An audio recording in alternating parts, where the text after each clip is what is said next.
Hello everyone, welcome to my channel pharma with Jatin. आज के इस वीडियो में हम जो टॉपिक डिस्कस करने वाले हैं वो है हेरिडिटी। एक्चुअल में 10th क्लास में जो अभी फाइनल एग्जाम्स में टर्म 2 में जो चैप्टर आने वाला है, चैप्टर 9 हेरिडिटी एंड एवोल्यूशन, वो अगर न्यू सिलेबस के अकॉर्डिंग देखें तो उसमें से सिर्फ हेरिडिटी का पोर्शन आ रहा है।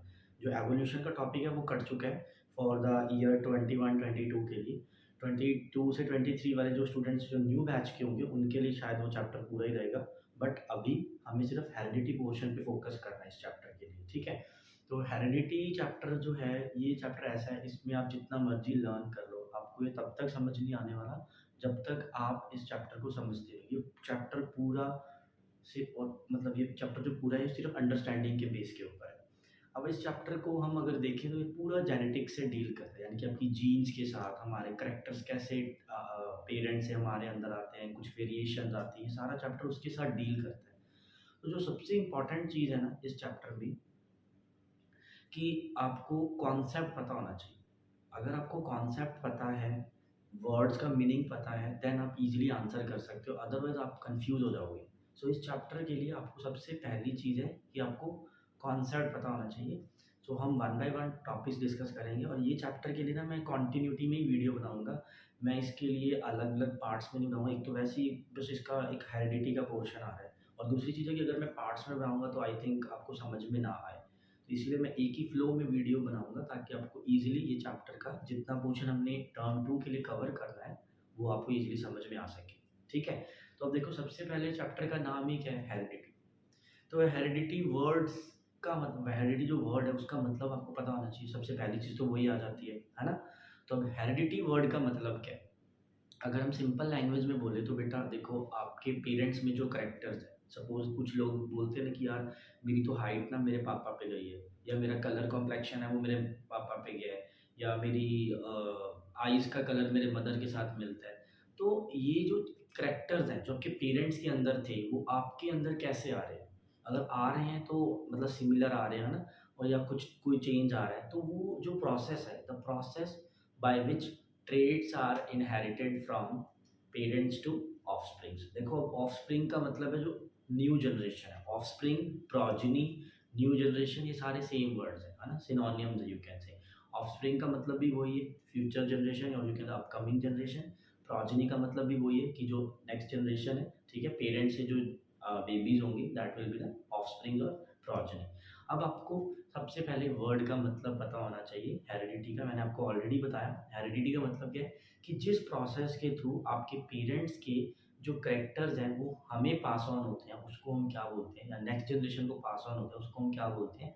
हेरिडिटी। अब यहाँ पे देखो, मेरे डेफिनेशन में भी लिखा है ये, it is the process of transmission of characters और traits from parents to offsprings और प्रोजेनी। नाउ अब ये है कि स्टूडेंट सोचते हैं कि सर करैक्टर्स और ट्रेड्स में क्या फ़र्क है, वो मैं आपको ये वीडियो के अंदर बताऊंगा। आप वीडियोस जब भी मेरी देखते हो उसको प्लीज़ पूरा देखा करो, ताकि आप कोई भी चीज़ स्किप ना करो। हम समटाइम्स क्या करते हैं, जल्दी जल्दी में स्किप कर करके वीडियोस देख लेते हैं। उसमें क्या होता है, कोई वर्ड है जो मैंने पीछे टॉपिक में समझाया उसके साथ लिंक कर रहा है, तो आपने वो हिस्सा जो है स्किप कर दिया, उसकी वजह से आपको नहीं समझ में आता। तो don't skip the videos, try to see it completely, right. तो पूरी वीडियो देखा करिए। और उसके बाद जो मैं आपको बता रहा हूँ, हेरिडिटी का मीनिंग मैंने सिंपल लैंग्वेज में क्या बोला कि ये वो प्रोसेस है जिसके थ्रू आपके करैक्टर्स या आपके ट्रेड्स ट्रांसमिट होते हैं। ट्रांसमिट मतलब नेक्स्ट जनरेशन में जाते हैं, ठीक है। उस प्रोसेस को हम क्या बोलते हैं? हेरिडिटी। देखो, इनहेरिटेंस हम बोलते हैं ना, हम ये ट्रेड या ये चीज़ इनहेरिटेड है, अपने पेरेंट्स से इनहेरिट किया मैंने, कि मैंने पेरेंट्स से ली है या पेरेंट्स से मेरे अंदर आई है, तो वो इनहेरिटेंस है। तो हेरिडिटी का मतलब सिंपल लैंग्वेज में समझ में आया, क्योंकि चैप्टर का नेम ही हेरिडिटी। अब इसके अंदर क्या है ना, जब देखो साइंटिस्ट लोग जेनेटिक्स के ऊपर स्टडी कर रहे थे, सबसे पहले तो नाम आता है मेंडल का, जॉर्ज मेंडल। अब ये जो क्या बोलते हैं इसको, जेनेटिक्स की स्टडी है, इसमें मेन चीज़ ये फोकस की जा रही थी कि भी करैक्टर्स जो हैं, ये जो जीन्स हैं, वो कैसे आगे ट्रांसफ़र हो रही हैं, या कोई करैक्टर जो पेरेंट्स में था तो वो बच्चों में कैसे आ रहा है, इसके ऊपर मेनली स्टडी हो रही थी। तो अब देखो, जो मेंडल ने जो एक्सपेरिमेंट्स किए हैं, आपको यहाँ पे ना बहुत सारे क्वेश्चंस बन सकते हैं। जैसे सपोज़ आपको एग्ज़ामिनर क्या बोल सकता है, वो कह सकता है कि भी ह्यूमन बीइंग्स पे एक्सपेरिमेंट क्यों नहीं करा मेंडल ने, है ना? स्टडी तो उस पे कर रहे थे हम, जैसे वो सारी चीज़ें जो हम पढ़ रहे हैं वो स्टडी तो उसको उसके साथ रिलेट कर रहे हैं ह्यूमन बीइंग्स के साथ। लेकिन उसने ह्यूमन बीइंग्स पे एक्सपेरिमेंट नहीं करा, उसने किस पे करा, पी पे करा। तो उसका रीज़न क्या है?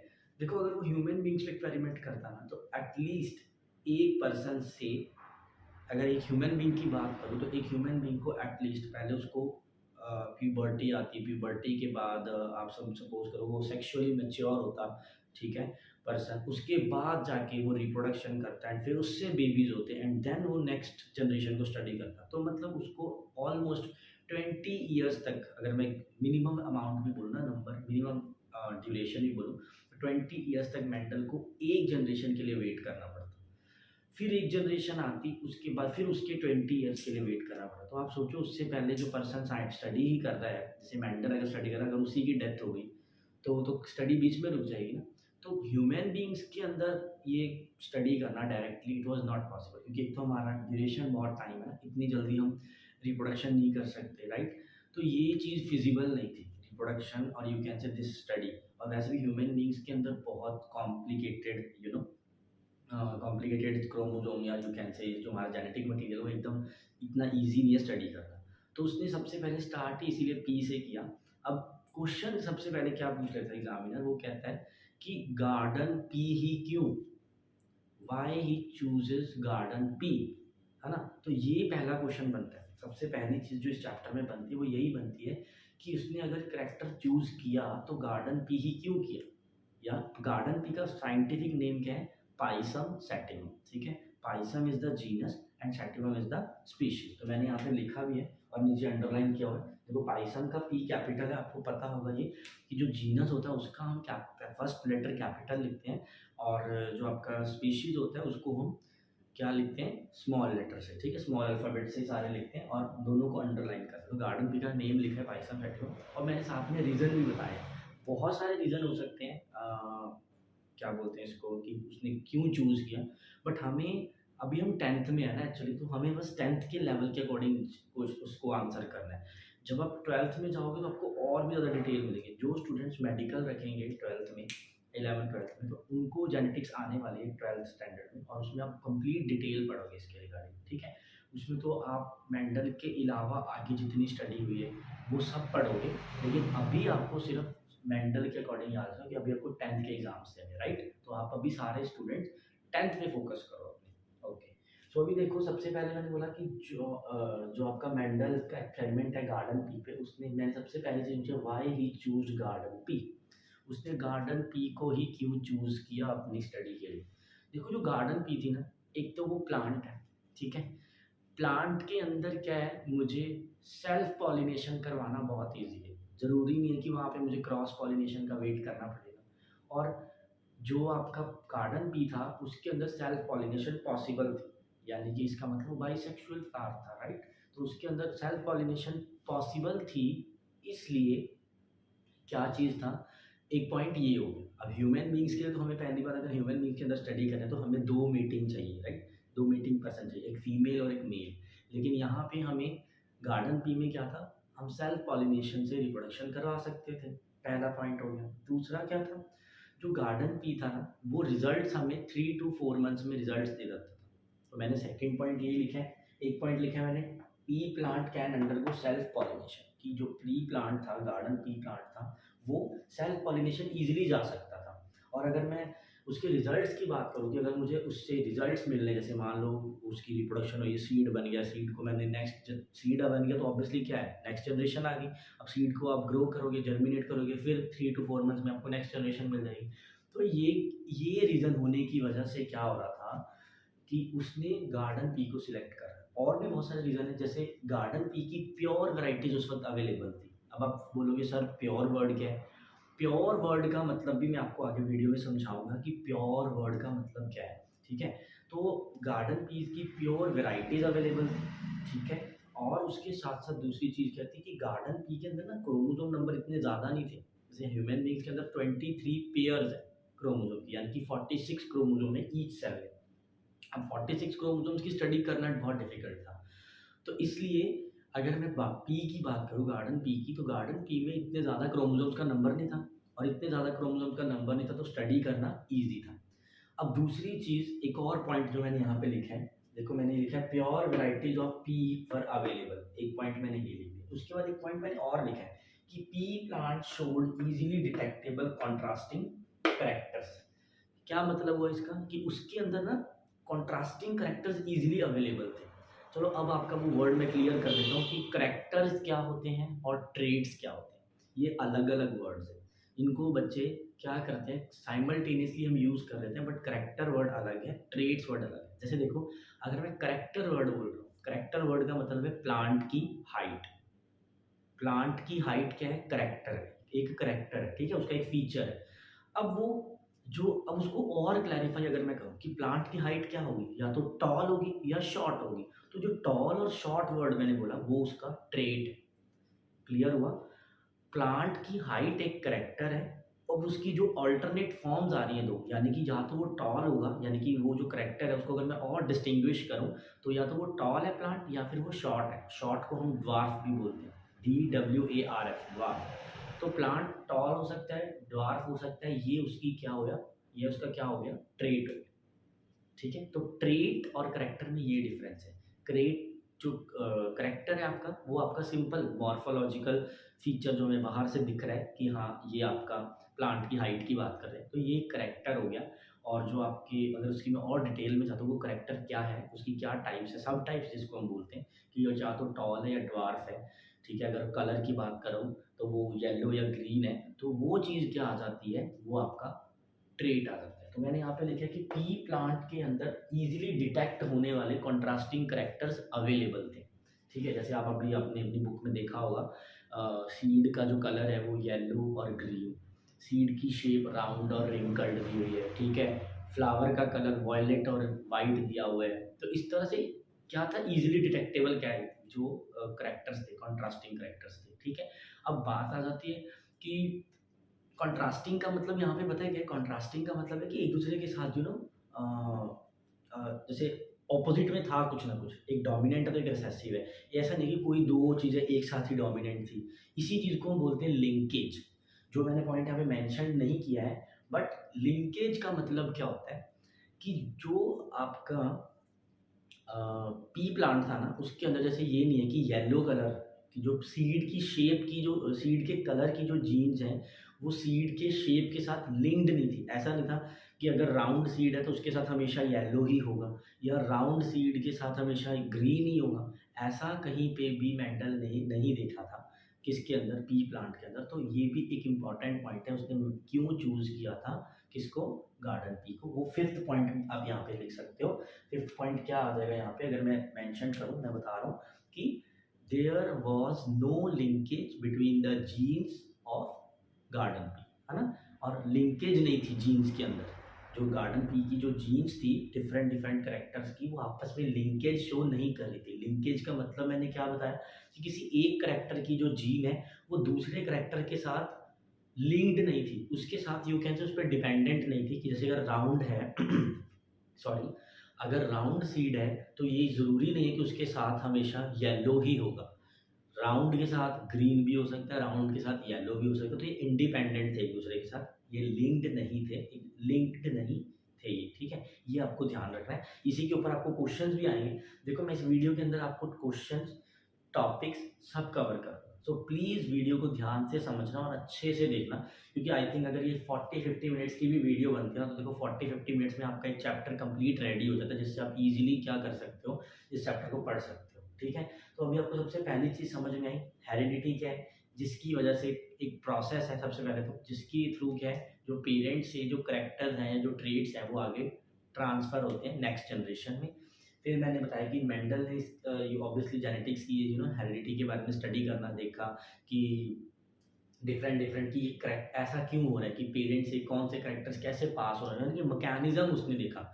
हेरिडिटी का जो मैकेनिज्म है कि कैसे करेक्टर्स आगे पास ऑन हो रहे हैं, वो मेंडल ने स्टडी करना स्टार्ट किया। और उसने सबसे पहले क्वेश्चन मैंने आपको ये बताया कि उसने गार्डन पी को ही क्यों चूज़ किया, उसके ऊपर क्वेश्चन है। मैं यहाँ पे फिफ्थ पॉइंट मैंने मेंशन नहीं किया, आप लिख सकते हो। देखो पहला पॉइंट मैंने बताया प्योर वैरायटीज उसकी अवेलेबल थी, ये मैं आपको अभी कवर करूँगा। ये वर्ड कि प्योर क्यों लिखा है मैंने, ये आपको आगे कवर हो जाएगा वीडियो में, कि प्योर वैरायटीज गार्डन पी की अवेलेबल थी। दूसरा कि जो पी प्लांट था वो इजीली डिटेक्टेबल करेक्टर्स शो कर रहा था ठीक है। तीसरा कि जो पी प्लांट था वो सेल्फ पॉलिनेशन जा सकता था, मतलब यू कैन से it can undergo self pollination. और लास्ट में लिखा है कि वो रिजल्ट हमें 3 मंथ्स के अंदर रिजल्ट दे रहा था। ऑब्वियस सी बात है ना, अगर हमें जितनी जल्दी रिजल्ट मिलेंगे उतनी जल्दी हम आगे की स्टडी कर पाएंगे। अगर आपको रिजल्ट ही बहुत लेट मिल रहा है, जैसे मैंने आपको ह्यूमन बींग्स की एग्जाम्पल दी, 20 to 22 ईयर्स तक आपको वेट करना पड़ेगा, ठीक है, तो उसमें आपको क्या होगा, उतनी देर तक तो वो पर्सन या तो अपना इंटरेस्ट ही खत्म कर देगा उस फील्ड में, या फिर उस पर्सन को खुद को भी कुछ हो सकता है। तो इसलिए उसने ये जो पी प्लांट लिया, तो ये 4 पॉइंट्स मैंने ये बताया, और फिफ्थ पॉइंट मैंने बताया कि जो पी प्लांट की जो करेक्टर्स की जीन्स थी, they were not showing any kind of linkage, ठीक है। The characters of the genes of the characters does not या do not show any kind of linkage, इसलिए भी उसने चूज किया। तो ये आप इसके अंदर फिफ्थ पॉइंट को ऐड कर सकते हो, ठीक है। तो ये 5 पॉइंट्स हैं और ये आपका फर्स्ट टॉपिक कवर हो जाता है। तो देखो, अभी हमने पढ़ा था मेंडल ने क्या किया था, गार्डन पी को चूज किया था, ठीक है। तो अब हम पढ़ेंगे कि मेंडल ने जो गार्डन पी में कौन से करेक्टर्स को चूज किया, या उनकी डिटेल के बारे में पढ़ेंगे, ठीक है, कौन कौन से करेक्टर्स की उसने स्टडी की थी। तो अभी देखो, मेंडल ने क्या किया था, मेंडल ने 7 पेयर्स ऑफ कॉन्ट्रास्टिंग करेक्टर्स को चूज किया था। जो करेक्टर्स कॉन्ट्रास्टिंग थे, यानी कि एक के ऑपोजिट दूसरा करेक्टर था, क्योंकि मान लो गार्डन पी प्लांट के अंदर बहुत सारे करेक्टर्स की वो स्टडी कर सकता था, लेकिन उसने सिर्फ वो करेक्टर्स लिए जो जो कॉन्ट्रास्ट कर रहे थे, जैसे राउंड और रिंकल्ड सीड्स, तो एक दूसरे के कॉन्ट्रास्टिंग है, ठीक है। दूसरा आ गया प्लांट की हाइट है, टॉल है या ड्वार्फ है, तो कोई ऐसा उसने करेक्टर चूज ही नहीं करा था। ये उसकी आपको ना, जैसे अगर हम बात करें तो कभी ये भी पूछ सकते हैं कि मेंडल के जो उसने क्रॉस करे थे ना, जैसे टाल प्लांट और शॉर्ट प्लांट के अंदर, तो वो क्रॉसेज या जो उसकी स्टडी थी वो सक्सेसफुल क्यों हुई, उसके बहुत सारे रीज़न है। उसने देखो कोई भी ऐसा ऑर्गेनिज्म नहीं स्टडी करा, जैसे जैसे उसने पी प्लांट स्टडी करा, सबसे पहले उसने पी प्लांट चूज़ किया, वो एक उसका एक पॉजिटिव पॉइंट था। क्यों? क्योंकि उसने ऐसा ऑर्गेनिज्म लिया जिसके अंदर जो करैक्टर्स थे वो ईज़िली डिटेक्टेबल थे, ठीक है, और क्रोमोसोम्स उसके अंदर कम थे, कॉम्प्लेक्सिटी कम थी। जितनी कॉम्प्लेक्सिटी कम होगी किसी ऑर्गेनिज्म के अंदर, उतना उसको स्टडी करना ईज़ी होगा। तो ये एक इम्पॉर्टेंट रीज़न था उसकी सक्सेस का। दूसरा, उसने ऐसे करैक्टर स्टडी किए जो कॉन्ट्रास्ट कर रहे थे एक दूसरे के साथ, है ना, जो यू कैन से कंपेयर भी हो रहे थे और एक दूसरे के ऑपोजिट में थे। ऐसा नहीं था कि कोई करैक्टर, मान लो किसी करैक्टर की तीन, जैसे मान लो अगर फ्लावर की कलर कर बात करो, सपोज जस्ट फॉर एग्जांपल, कि मान लो उसके अंदर अगर एक साइड पे 3 कलर होते, कि पी प्लांट के अंदर येलो भी है, आई मीन फ्लावर का कलर वायलेट वाइट के अलावा येलो भी है, तो उस टाइम पे ऑब्वियसली उसको 3 करेक्टर्स की स्टडी, 3 ट्रेट्स हो जाते हैं वहाँ पे, है ना। तो या तो डोमिनेंट होता है या रिसेसिव होता है, इन बिटवीन का तो कोई है ही नहीं। हमने तो यहाँ पे नहीं पढ़ रहे ना कि डोमिनेंट होगा या एक करेक्टर रिसेसिव होगा, कोई भी करेक्टर ऐसा नहीं हम पढ़ रहे कि कोई इन बिटवीन का आ रहा है। तो वो इन बिटवीन का नहीं आ रहा है, इसीलिए तो वो कॉन्ट्रास्टिंग है, या तो है या नहीं है। लेकिन अगर कॉन्ट्रास्टिंग करेक्टर के अलावा अगर जो 3 करेक्टर्स वाला या 3 ट्रेट्स वाला अगर वो पढ़ता है यहाँ पे, ऐसे चक्कर में अगर वो यू कैन से अगर इसकी स्टडी करता, तो उसको सबसे बड़ी प्रॉब्लम क्या आती कि वो 3 करेक्टर्स की या 3 ट्रेट्स की स्टडी करना उसके लिए डिफिकल्ट हो जाती, वो कॉन्ट्रास्टिंग नहीं रहते एनी मोर, है ना। तो ये इंपॉर्टेंट चीज़ है। जैसे यहाँ पे मैंने दिखाया प्लांट की हाइट, अब देखो मैंने लिखा है यहाँ पे, लिखे Mendel chooses 7 pairs of contrasting characters. देखो ये करेक्टर्स हैं और ये पेयर्स हैं उनके, है ना, कि उसने एक प्लांट हाइट अगर चूज की तो उसके अंदर ट्रेट या तो टॉल है या ड्वार्फ है या शॉर्ट है ना। तो अब आपको एक चीज़ और ध्यान रखनी है कि मैंने लिखा 7 है पेयर्स ऑफ कॉन्ट्रास्टिंग करेक्टर जो उसने चूज करे थे, लेकिन मैंने नाम यहाँ पे 4 के दिए। अब आपके माइंड में सर 4 क्यों दिए, उसका रीज़न ये है क्योंकि बेटा हम अभी 10th में हैं और हमें एनसीईआरटी को फॉलो करना है। तो एनसीईआरटी में कहीं पे तो पहली बात लिखा ही नहीं है कि 7 पेयर ऑफ कंट्रास्टिंग करेक्टर्स हैं, लेकिन मैं आपको बता रहा हूँ क्योंकि अगर आप 12th की स्टडी में जाते हो तो आपको पता चलेगा कि उसने सिर्फ 7 पेयर्स को ही चूज़ किया था। लेकिन बात क्या है कि हम 4 क्यों डिस्कस करें कि हमारी बुक में सिर्फ 4 का डिस्क्रिप्शन है, हमारी बुक में सिर्फ 4 के बारे में एक्सप्लेनेशन दी हुई है, तो हमने 4 को ही स्टडी करना और उनको ही याद रखना है। बाकी के 3 के बारे में कोई एक्सप्लेनेशन नहीं है, कोई उनके बारे में बताया नहीं हुआ, डिस्क्रिप्शन नहीं है, तो आपको उसके ऊपर फोकस भी नहीं करना। मेन आपको ये 4 करेक्टर्स पता होने चाहिए। देखो मैंने यहाँ पे लिखा ये करेक्टर है उसका, अब उस करेक्टर का कौन सा ट्रेट डोमिनेंट है, कौन सा रिसेसिव है, वो भी मैंने साथ में लिखा है, और उस करेक्टर को हम कैसे रिप्रेजेंट कर सकते हैं वो भी मैंने साथ में लिखा है। अब सबसे पहले हम ना डोमिनेंट और रिसेसिव वर्ड पे फोकस कर लेते हैं। देखो डोमिनेंट वर्ड का मतलब क्या है, देखो हम सभी की एक एक फैमिली है, हमारी फैमिली में भी ना कोई एक पर्सन डोमिनेंट होता है, चाहे वो फादर है चाहे वो मदर है। डोमिनेंट का मतलब जिसकी चल रही है घर पे, देखो या तो मदर की चलती है या फादर की चलती है, कभी कभी तो दोनों स्ट्रिक्ट होते हैं किसी किसी के केस में, और कभी कभी दोनों ही स्ट्रिक्ट नहीं होते हैं। तो ये डिपेंड करता है, कोई एक पर्सन डोमिनेंट होता है घर पे। डोमिनेंट मतलब जिसकी जिसकी बात मानी ही जाएगी, मान लो जिसका डिसीजन फाइनल है, जैसे उसने बोल दिया कि यहाँ पे नहीं जाना तो मतलब नहीं जाना। तो डोमिनेंट वर्ड का मतलब क्या है कि जो करेक्टर अपने आप को एक्सप्रेस करेगा, चाहे उसके साथ जो साथ वाला फैक्टर है, जैसे यहाँ पे देखो कैपिटल टी लिखा हुआ है मैंने, तो ये टॉल को रिप्रेजेंट कर रहा है।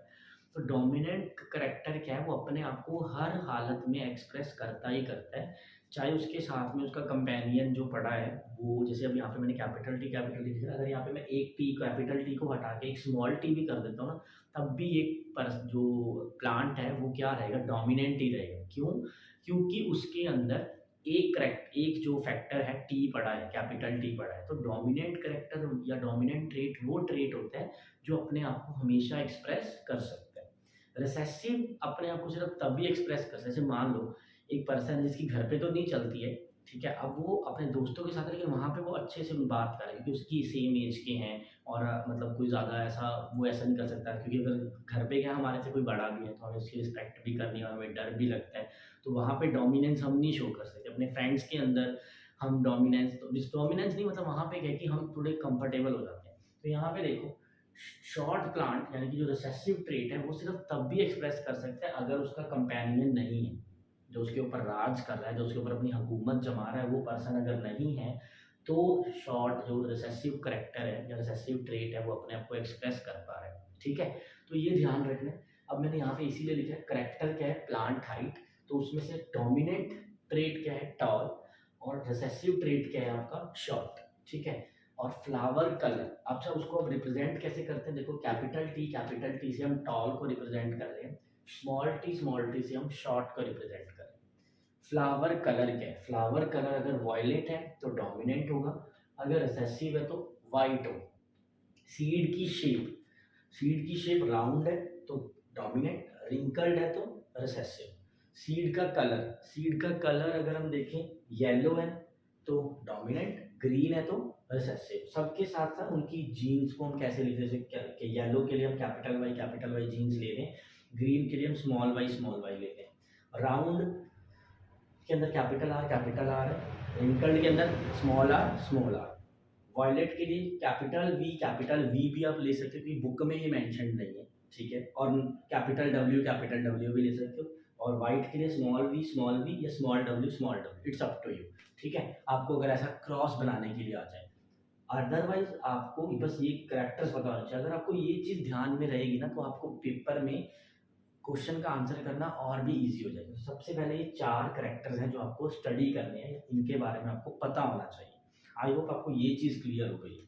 ठीक है, अब इसके बाद दूसरी चीज़ क्या है, अब हम पढ़ेंगे, ये हमने यहाँ पे कैपिटल टी क्यों लिखा है, ये स्मॉल टी क्यों लिखा है, इनका मतलब क्या है, जो जो आपको मैंने पीछे बोला था कि मैं प्योर वर्ड का मीनिंग समझाऊंगा आपको वीडियो में। तो अब हम वो प्योर वर्ड के ऊपर जाएंगे कि प्योर वर्ड क्या है।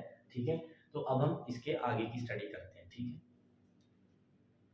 तो अब जो मैं वीडियो में बताने जा रहा हूँ वो ना थोड़ा सा इस उसमें मतलब वो सिलेबस के अंदर से नहीं है, वो ना अंडरस्टैंडिंग के लिए, मतलब आपको वो अगर चीज़ नहीं समझ में आएगी ना, तो आपको आगे जो हम ये टॉल स्मॉल ड्वार्फ, ये जो कैपिटल टी दो बार क्यों लिख रहे हैं, एक बार क्यों नहीं लिख रहे, वो सब समझ नहीं आने वाला।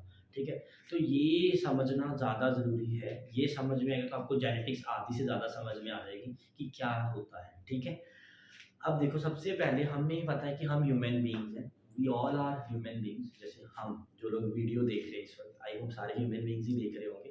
तो ह्यूमन बीइंग्स जो वीडियो देख रहे हैं, अब देखो, हम सभी को पता है कि हमारे अंदर 46 क्रोमोसोम्स होते हैं। क्या होते हैं? 46 क्रोमोसोम्स। अगर मैं इसको पेयर की फॉर्म में बोलूँ तो आई कैन से कि हमारे अंदर 23 पेयर्स ऑफ क्रोमोसोम्स है। 23 पेयर्स ऑफ क्रोमोसोम्स हैं या 46 क्रोमोसोम्स, अगर मैं नंबर की बात करूं, पेयर की फॉर्म में 23 रह जाएंगे ना, राइट। ठीक है, एक पेयर का मतलब 2 क्रोमोसोम। अब देखो, जो ऑर्गेनिज्म, जैसे आपके देखो, आपके पापा के अंदर आप देखोगे तब उनके अंदर भी 46 क्रोमोसोम्स थे, मदर के अंदर देखा उनके अंदर भी 46 क्रोमोसोम्स थे, आपके अंदर देखा तो आपके अंदर भी 46 क्रोमोसोम्स थे। नाउ द क्वेश्चन अराइजेज कि भी अगर 46 क्रोमोसोम पापा के अंदर थे, 46 क्रोमोसोम मदर के अंदर थे, तो हमारे अंदर जो जब हमारा यू कैन से न्यू ऑर्गेनिज्म बना, यानी कि जाइगोट जब बनता है, ठीक है, मेल गैमीट और फीमेल गैमीट से बनता है, तो मेल और फीमेल गैमीट मिलके हमारे अंदर तो 92 क्रोमोसोम्स हो जाने चाहिए थे, जो नेक्स्ट जनरेशन है। तो ऐसा क्यों नहीं हो रहा हमारे अंदर? क्योंकि हमें जो करैक्टर्स हैं वो हमारे पेरेंट्स से ही मिलते हैं। तो हमारे अंदर ऐसा क्यों नहीं हो रहा है कि जो पेरेंट्स मतलब जो मदर के 46 और फादर के 46 वो दोनों कंबाइन होकर 92 क्रोमोसोम्स, यानी कि जो नेक्स्ट जनरेशन है उसके अंदर 92, फिर नेक्स्ट टू नेक्स्ट जनरेशन में मतलब हर बार क्रोमोसोम का नंबर डबल होता जाता, लेकिन हमारे अंदर ऐसा नहीं हो रहा। वैसे ही इस क्वेश्चन का जो आंसर है ना वो आपको पिछले चैप्टर से मिलना था, दैट इज सेक्सुअल रिप्रोडक्शन है ना, how do organisms reproduce, 8th chapter, उसके अंदर इसके बारे में बताया हुआ है।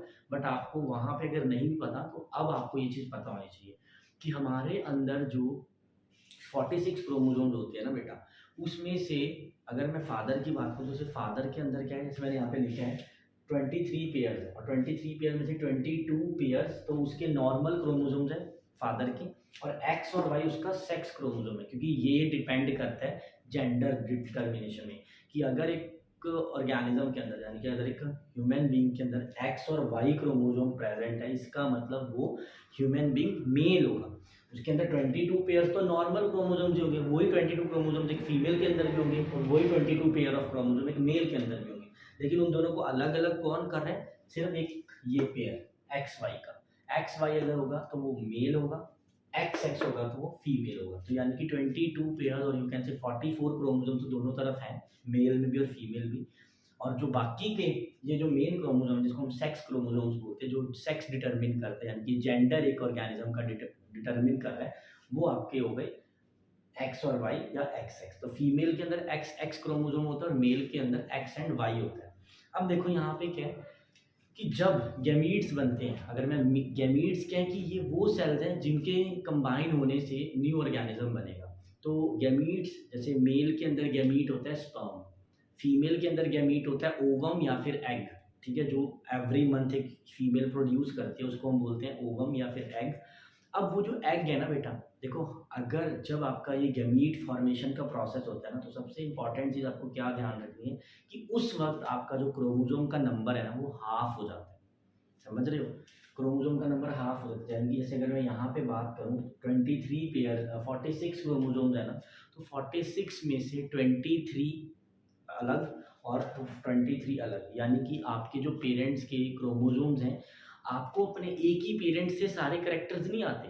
जो ऐसे आप देखते हो ना आपके अंदर जो करेक्टर्स होते हैं, जो फीचर्स होते हैं, वो कुछ आपकी चीज़ें आपके पापा पे गई होती हैं, कुछ मदर पे गई होती है। उसका रीज़न क्या है कि 23 जो क्रोमोसोम्स हैं आपको अपने फादर से मिलते हैं और 23 क्रोमोसोम्स आपको आपकी मदर से मिलते हैं।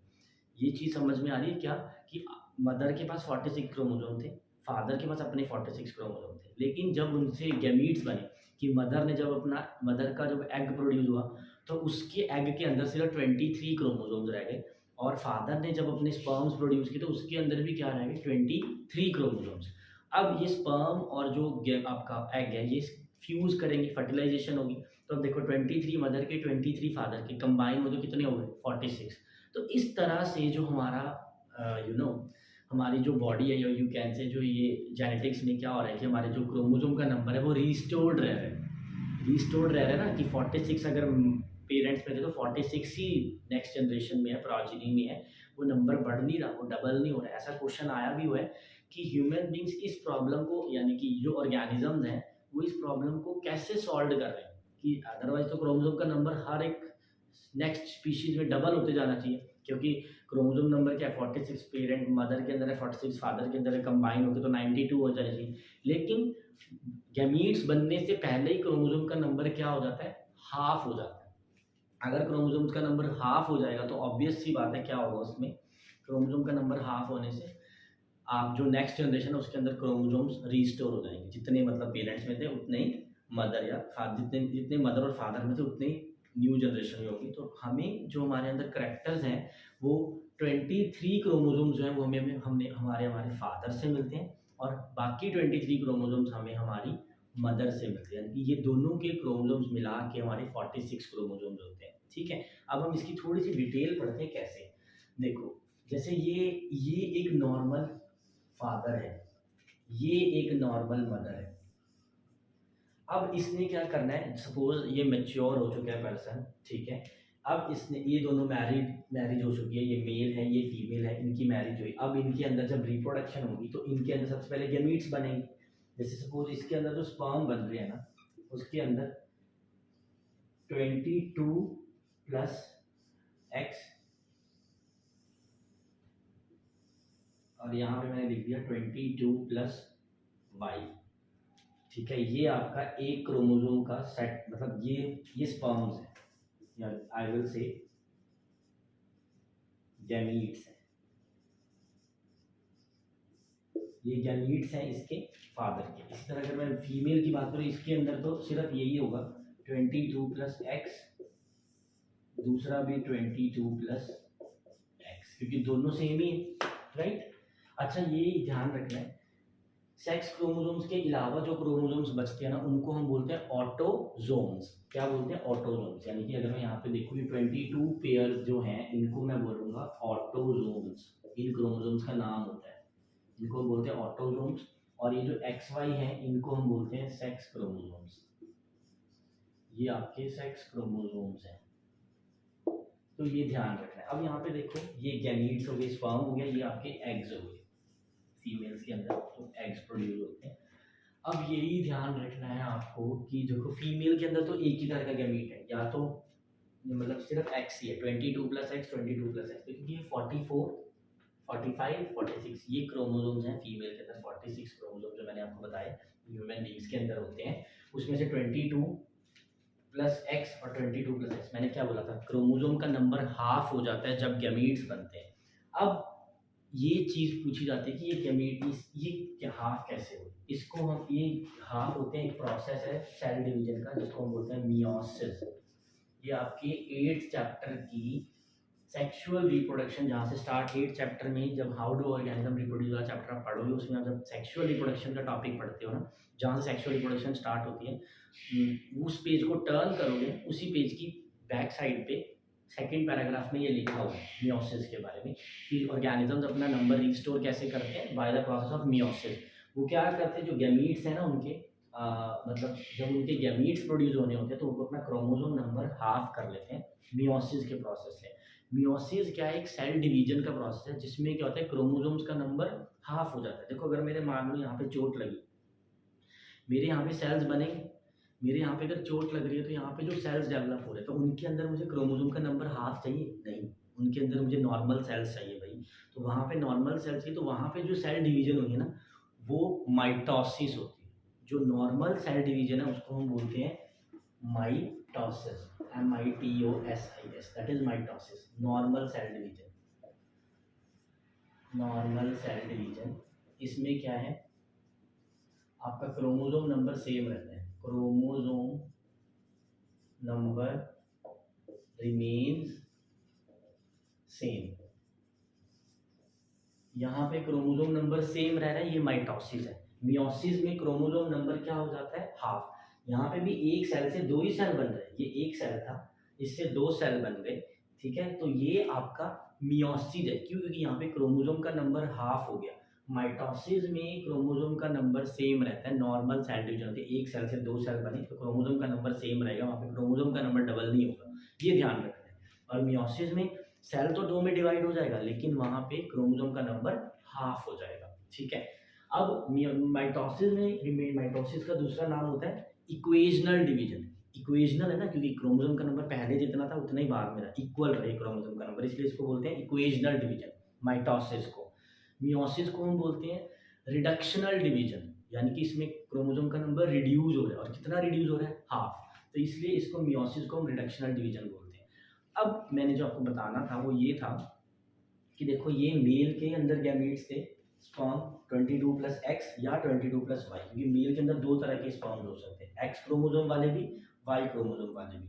और फीमेल्स के अंदर जो गैमीट्स होंगे, जो एग्स होंगे, वो सारे के सारे एक्स वाले ही होंगे, क्योंकि उसके पास जो सेक्स क्रोमोसोम वो दोनों के दोनों एक्स ही हैं, ठीक है। अब पॉइंट क्या है, मान लो फर्टिलाइजेशन के टाइम पे अगर ये एक्स क्रोमोसोम, ये एक्स क्रोमोसोम वाला सेल स्पर्म और ये एक्स क्रोमोसोम वाला एग, ये दोनों अगर फ्यूज कर जाते हैं तो जो बेबी डेवलप होगा या जो बेबी बॉर्न होगा वो एक फीमेल होगी, क्योंकि एक्स और एक्स है, ठीक है, क्योंकि 22 प्लस एक्स और 22 प्लस एक्स कंबाइन करें तो 44 प्लस एक्स एक्स बन गया, तो वो क्या है, फीमेल है, फीमेल चाइल्ड बॉर्न होगा। अगर एक 22 प्लस वाई वाला स्पर्म 22 प्लस एक्स वाले एग के साथ फ्यूज करेगा तो जो न्यू बॉर्न बेबी होगा या जो भी बेबी बॉर्न होगा फ्यूचर में, वो बेबी क्या होगा, एक मेल चाइल्ड होगा।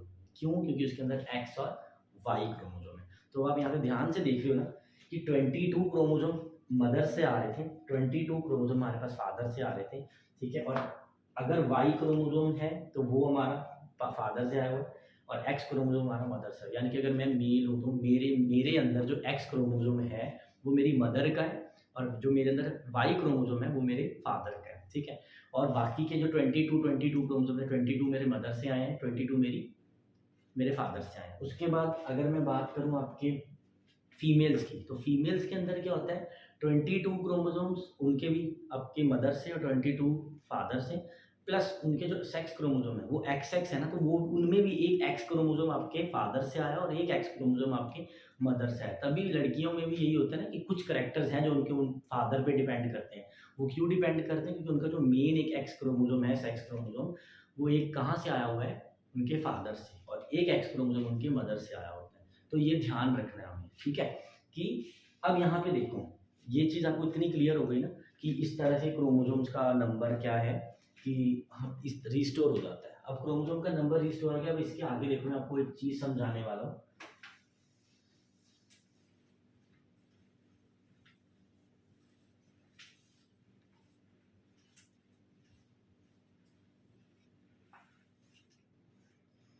मान लो ये एक बॉडी का सेल है, बहुत बड़ा सेल बना लो, उसका एक रीजन है, ठीक है। अब हमारे सेल के अंदर मैंने क्या बोला, 46 क्रोमोजोम्स। अब वो 46 क्रोमोजोम्स होते कैसे ना, ये देखो, ये मान लो हमारे अंदर ये मेरा एक क्रोमोजोम है, ठीक है, और ये दूसरा क्रोमोजोम है, ये एक पेयर है, ये क्रोमोजोम नंबर 1 है,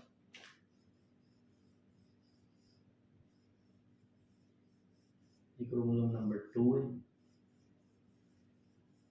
ये क्रोमोजोम नंबर 3। अब यहाँ पे देखो, ये फर्स्ट पेयर है, ये सेकंड पेयर है, ये थर्ड पेयर है। आप देख रहे हो मैंने पेयर की फॉर्म में बनाया। अब यहाँ पे देखो, ये आपस में जुड़े, मतलब जुड़े नहीं, मतलब बिल्कुल नज़दीक नज़दीक पड़े। इसी तरह से ना हमारे जो सेल है, हर एक सेल के अंदर इसी तरह से अप टू 22 पेयर्स प्रेजेंट है, 22 पेयर प्रेजेंट है, साथ में प्लस एक्स एक्स होगा या फिर प्लस, और अगर वो मेल, अगर वो फीमेल है, ये फीमेल का सिंबल होता है, ठीक है, ये ध्यान रखना। या फिर 22 पेयर प्लस एक्स वाई होगा अगर वो मेल है, तो ये ध्यान रखना, ये मेल का सिंबल है, फीमेल का सिंबल है, ठीक है। तो ये पेयर्स को का समझाने का मेरा मतलब क्या है, ये देखो। अब जो ये करेक्ट, ये है क्रोमोसोम 1, मतलब अगर मैं 1 नंबर पे बात करूँ तो 1 पे ये जो पेयर पड़ा है, इसमें देखो ये एक क्रोमोसोम जो है ना, सपोज ये फादर का है, ये एक है जो मदर का है। तो इसी तरह हमारी बॉडी में जो 23 पेयर्स हैं, या जो 22 पेयर प्लस एक्स एक्स है, या 22 पेयर प्लस एक्स वाई है ना, वो हमारे हर एक सेल के अंदर इसी तरह से प्रेजेंट होते हैं कि उनमें पेयर्स होते हैं। वो 23 जो पेयर्स हैं वो इस तरह से अरेंज्ड हैं, और उस पेयर में एक क्रोमोसोम हमारे फादर का होता है और एक क्रोमोसोम हमारे मदर का होता है। इसीलिए हम हर करेक्टर को ना 2 फैक्टर से रिप्रेजेंट करते हैं। इसी रीजन की वजह से each character is represented by 2 factors। ये बहुत इंपॉर्टेंट चीज है। जब आप हायर क्लास में जाओगे 12th में, तब हम ये वर्ड फैक्टर यूज नहीं करते हैं। आप वहाँ पे बोलोगे कि हर एक जीन के 2 फैक्टर होते हैं जिसको हम बोलते हैं एलील्स। अगर मेरी कोई वीडियो 12th का स्टूडेंट देख रहा होगा तो उसको समझ में आ जाएगा मैं क्या बोलना चाह रहा हूँ, कि वहाँ पे हम बोलते हैं कि हर एक जीन के 2 फैक्टर्स होते हैं या 2 एलील्स होती हैं, ठीक है। तो वो आपको वो इस लाइन पे फोकस करने की ज़रूरत नहीं है। अगर आप 12th के स्टूडेंट नहीं हो तो आपको सिर्फ ये ध्यान रखना है कि हर एक करेक्टर को 2 फैक्टर्स होते हैं। देखो क्यों 2 फैक्टर होते हैं, क्योंकि एक एक फैक्टर आपका मदर का होगा और एक फैक्टर फादर का होगा। जैसे अब देखो, मेरे पास जो हाइट है, मान लो मेरी हाइट जो है वो फादर के ऊपर डिप गई है, ठीक है, एग्जांपल दे रहा हूँ, मेरी हाइट जो है फादर के ऊपर गई है। अब मेरे मान लो वो हाइट की जो जीन है ना, वो इस क्रोमोसोम के ऊपर पड़ी है। तो यहाँ पे ये जो पेयर क्रोमोसोम का है, यहाँ पे एक क्रोमोसोम फादर का है, एक क्रोमोसोम मदर का है। अब जो मेरे फादर वाले क्रोमोसोम पे जो जीन है, वहाँ पे देखो फादर का ये जो क्रोमोसोम नंबर 1 है ना, उसके ऊपर भी हाइट की जीन पड़ी होगी। मदर के क्रोमोसोम नंबर 1 पे मदर के हाइट की जीन पड़ी होगी। लेकिन दोनों में से एक्सप्रेस कौन सी हो रही है? फादर वाली। इसका मतलब जो फादर के अंदर हाइट की जीन थी वो डोमिनेंट थी, इसीलिए वो मेरे अंदर एक्सप्रेस हुई। अब आपको मतलब समझ में आया? और एक चीज़ और क्लैरिफाई कर दूं कि ये जो क्रोमोसोम्स है ना, जैसे एक मैंने इसको नाम 1 दिया, तो सपोज ये क्रोमोसोम नंबर 1 फादर का है, तो इसके साथ जो पेयर बनाएगा वो भी मदर का भी वो क्रोमोसोम नंबर 1 नहीं होगा, ये ध्यान रखना है। जैसे मान लो जब गैमीट्स फ्यूज होके एक जाइगोट बना ना, तो जाइगोट के अंदर जो मदर के क्रोमोसोम्स नंबर जो थे और जो फादर के क्रोमोसोम नंबर थे, वो अपने आप उसी अरेंजमेंट में अलाइन होते हैं कि 1 क्रोमोसोम अगर फादर का है तो उसके साथ 1 क्रोमोसोम वो मदर पेयर बना लेगा।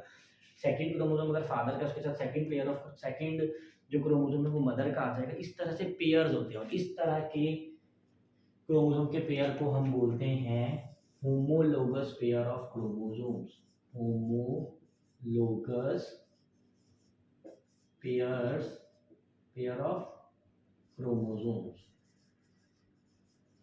अब यहाँ पे देखो, ये जो मैंने लिखा है ना होमोलोगस पेयर ऑफ क्रोमोसोम, ये ध्यान रखना है कि यहाँ पे जो मैं ये लिख रहा था 22 पेयर्स, तो ये बेटा ये 22 पेयर होमोलोगस ही है। होमोलोगस का मतलब पता है, क्रोमोसोम के ऊपर जो पोजीशंस होती है ना, उनको हम बोलते हैं लोकस, उसको हम लोकाई या लोगस बोलते हैं। तो यहाँ पे इसके ऊपर जो लोगस, यानी कि इसके ऊपर जो पोजीशन पे जो जीन होगी ना, वही मदर के उस पोजीशन पे उसी की वो जीन होगी। जैसे यहाँ पे मान लो मदर की आईज की कलर की जो जीन है वो इस क्रोमोसोम पे यहाँ पे पड़ी है, यहाँ इस लोकेशन पे। तो फादर की आईज की जो जीन होगी वो भी इसी लोकेशन पे पड़ी होगी। तो ये दोनों के लोगस या लोकेशंस क्या है? सेम है, इसीलिए इसको वर्ड दिया है होमो। होमो मतलब सेम, लोगस मतलब पोजीशंस। तो वो पेयर ऑफ क्रोमोसोम जिसके ऊपर जीन्स की जो पोजीशंस है वो बिल्कुल सेम है और वो पेयर की फॉर्म में प्रेजेंट है, इसलिए हम उसको बोलते हैं होमोलोगस पेयर ऑफ क्रोमोसोम्स। और बेटा अगर आप लोगों को कोई भी चीज़ नहीं समझ में आती है ना, इन एनी वीडियो, किसी भी वीडियो में आपको कोई चीज़ नहीं समझ में आती है, किसी चीज़ में डाउट हो जाता है, तो आप लोग मुझे क्या कर सकते हो, मुझे कमेंट सेक्शन में बता सकते हो कि सर हमें ये चीज़ नहीं समझ में आई, या तो मैं पर्सनली आपको उसके ऊपर क्या कर दूंगा, वीडियो बना के दूंगा दोबारा से, या फिर you can write down the this is the WhatsApp number. On this number you can contact me any time. You can just drop a text over here, और टेक्स्ट ड्रॉप करके आप मुझे पूछ सकते हो कि सर आपकी इस वीडियो में हमें ये चीज़ समझ में नहीं आई, तो मैं आपको पर्सनली रिप्लाई भी कर दूंगा। My number is 8360963618। आप इस नंबर पे व्हाट्सएप पे अपनी क्वेरी को ड्रॉप कर सकते हो, ठीक है। तो ये ध्यान रखना, जो मैंने आपको बताया ये चीज़ आज होप आपको समझ में आई होगी, कि अगर आपको ये चीज़ नहीं समझ में आएगी ना तो आपको जेनेटिक्स नहीं समझ आएगी। अब आपको ये चीज़ समझ में आई जो मैं कैपिटल टी 2 बार क्यों लिख रहा था। तो यानी कि जो पी प्लांट में भी जो कैपिटल टी है ना, उसमें एक टी मदर को रिप्रेजेंट कर रहा होगा, यानी कि फीमेल पार्ट को, और दूसरा टी मेल पार्ट को। इसीलिए हर करेक्टर के 2 फैक्टर्स होते हैं, या मैं कहूँ हर एक जीन, जैसे मान लो प्लांट हाइट की जो जीन है उसके 2 फॉर्म्स होंगे, चाहे वो दोनों सेम हो सकते हैं, वो दोनों अलग अलग भी हो सकते हैं।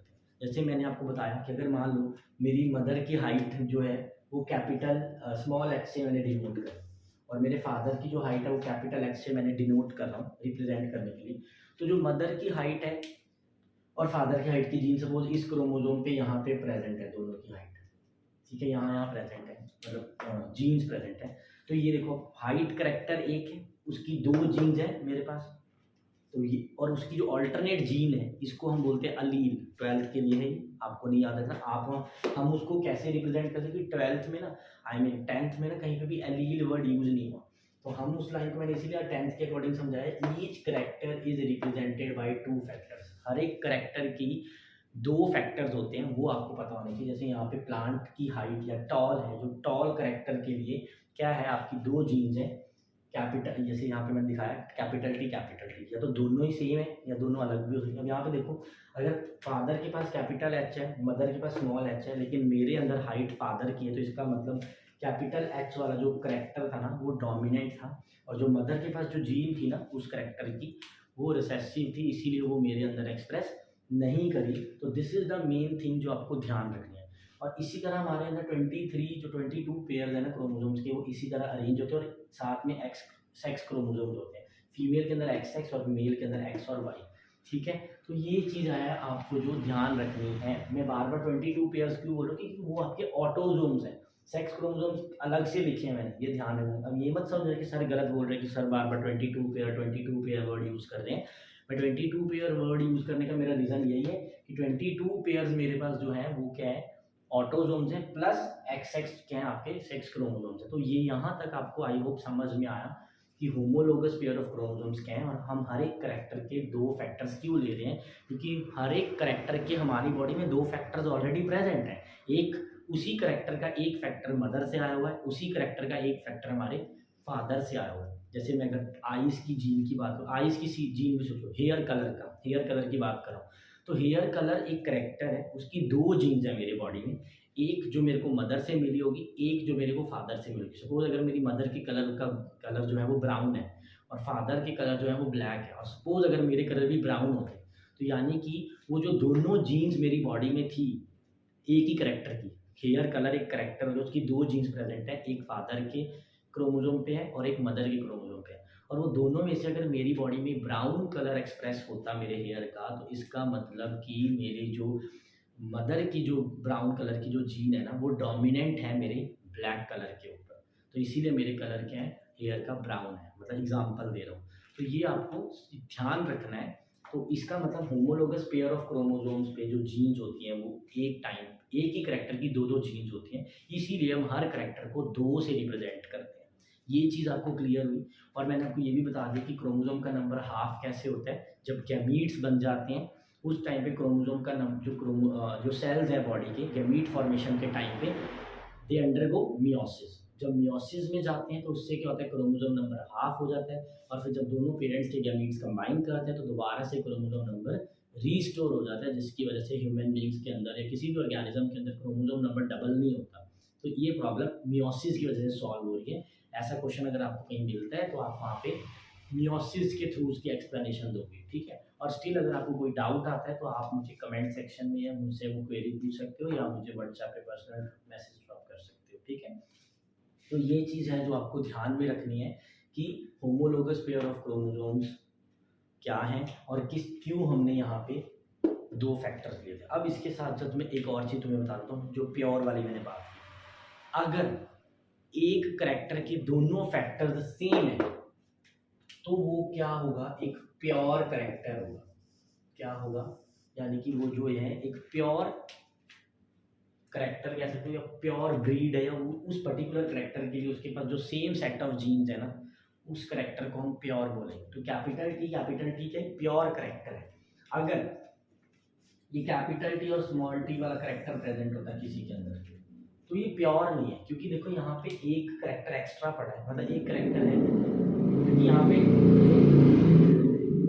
पे क्या है, जो कैपिटल टी है वो डोमिनेंट है और स्मॉल टी क्या है, रिसेसिव है। तो दोनों करेक्टर प्रेजेंट होने की वजह से ये जो गैमीट नहीं कहूँगा, ये जो ऑर्गेनिज्म है वो प्योर नहीं है, लेकिन हाँ होगा ये भी टॉल ही, क्योंकि यहाँ पे कैपिटल टी तो प्रेजेंट है। मैंने ऑलरेडी बोला था डोमिनेंट ट्रेट वो ट्रेट होता है जो दोनों केसेस में अपने आप को एक्सप्रेस कर सके, चाहे वो अकेला है चाहे उसके साथ उसका कंपेनियन पड़ा है। जैसे यहाँ पे कैपिटल टी भी डोमिनेंट है और कैपिटल टी और स्मॉल टी भी डोमिनेंट है। इसका मतलब पता है कि जैसे मान लो अगर ये कैपिटल टी मदर से आया हो और ये कैपिटल टी फादर से आया, इसका मतलब मदर और फादर दोनों के क्रोमोसोम के ऊपर ना सेम तरह की जीन प्रेजेंट थी, उसके ऊपर भी कैपिटल टी थी और इसके ऊपर भी कैपिटल टी थी। लेकिन यहाँ पे मान लो मदर के ऊपर तो कैपिटल टी थी और फादर के ऊपर एक स्मॉल टी थी, तो कंबाइन हुए जब गैमीट्स, तो जो जाइगोट बना उसके अंदर कैपिटल टी स्मॉल टी आ गया, लेकिन करेक्टर हमारा कैपिटल टी यानी कि टॉल ही एक्सप्रेस हो रहे। समझ में आया। तो यहाँ पे क्या हुआ, ये प्योर ट्रेट है, ये प्योर ट्रेट नहीं है।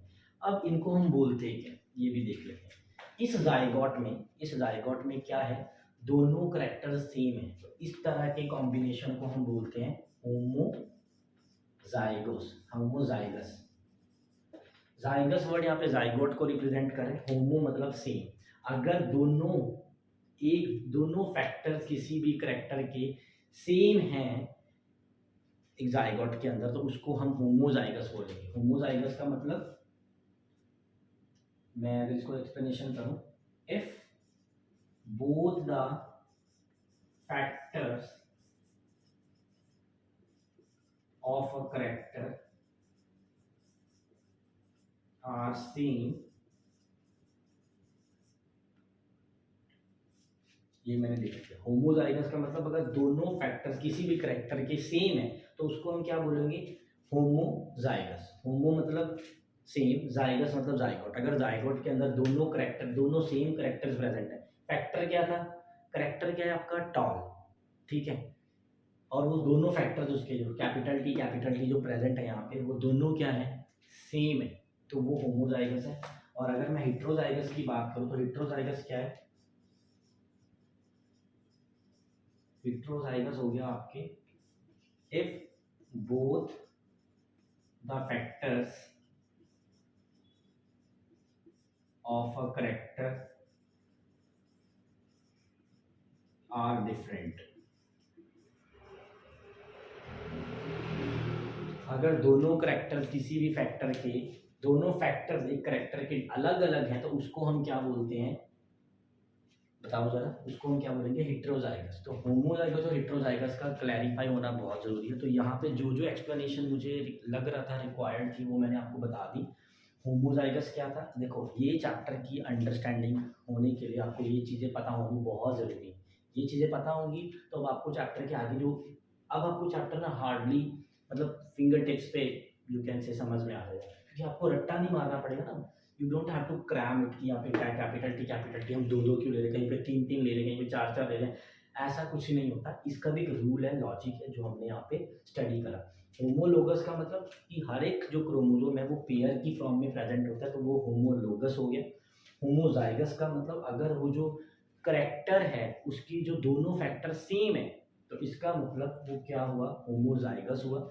अगर दोनों करेक्टर्स अलग अलग हैं तो इसका मतलब वो जो यू कैन से पेयर है या होमोलोगस पेयर, वो हेट्रोजाइगस। अगर जाइगोट के अंदर दोनों फैक्टर्स किसी भी करेक्टर के सेम है तो वो होमोजाइगस है, अगर नहीं सेम है तो वो हेट्रोजाइगस है।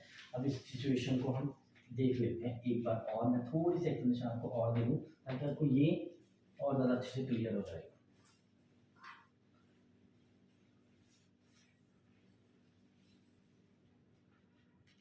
अब यहाँ पे देखो, अगर बात करूँ इसकी, अब देखो अगर मैं मेल के अंदर बात कर रहा हूँ, ये देखो, और ये मेल है, तो मेल के जो सेक्स क्रोमोसोम, फीमेल के जो सेक्स क्रोमोसोम होते हैं वो होमोजाइगस है, क्योंकि दोनों सेम है। मेल के अंदर जो होते हैं वो हेट्रोजाइगस है, क्योंकि दोनों अलग अलग है, मैंने बताया।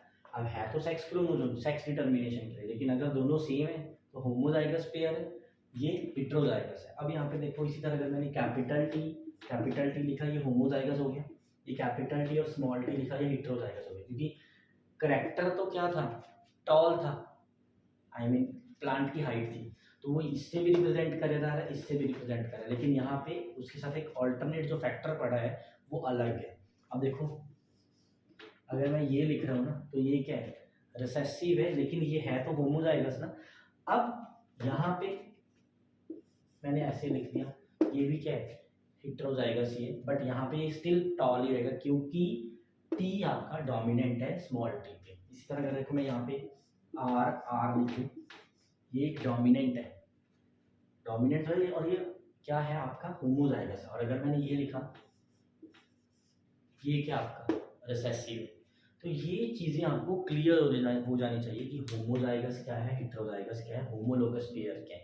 ये दिखा रहा है कि होमोलोगस पेयर पे जो दोनों जीन्स थी ना, वो दोनों सेम थी, इसीलिए ये आर आ रहा है। यहाँ पे देखा कि यहाँ पे जो होमोलोगस पेयर ऑफ क्रोमोसोम था, उसके एक क्रोमोसोम के ऊपर कैपिटल जीन थी यानी कि डोमिनेंट जीन थी और दूसरे पे रिसेसिव जीन थी, इसीलिए ये स्मॉल, एक कैपिटल आर और एक स्मॉल आर है।